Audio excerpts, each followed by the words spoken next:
BC రిజర్వేషన్లపై ఇవాళ సుప్రీంకోర్టును ఆశ్రయించనుంది తెలంగాణ ప్రభుత్వం. సుప్రీంలో స్పెషల్ పిటిషన్ దాఖలు చేయబోతుంది. పూర్తి స్థాయిలో రిజర్వేషన్ల అంశంపై సుప్రీం ముందు వాదనలు వినిపించనుంది. రిజర్వేషన్లపై అత్యున్నత న్యాయస్థానం ఎలాంటి నిర్ణయం తీసుకుంటుందా అన్న దానిపై ఉత్కంఠ నెలకొంది.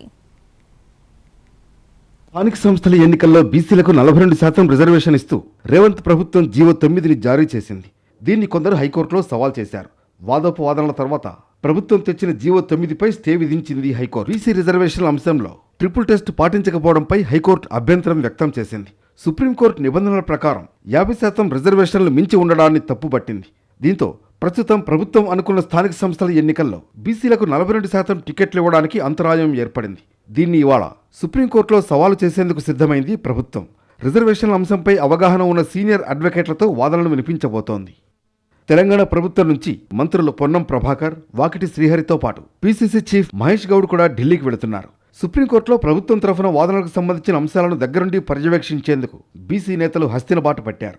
సుప్రీంకోర్టులో నేడు ఏం జరగబోతోంది అనే దాన్ని బట్టి ఎన్నికల నిర్వహణకు సంబంధించిన విషయంపై క్లారిటీ వచ్చే అవకాశం ఉంది. జీవో 9పై మాత్రమే స్టే ఇచ్చాం, స్థానిక సంస్థల ఎన్నికలను పాత రిజర్వేషన్ల పద్ధతిలో నిర్వహించుకోవచ్చని హైకోర్టు సూచించింది. దీంతో ఎన్నికల కమిషన్ కూడా ప్రభుత్వానికి లేఖ రాసింది.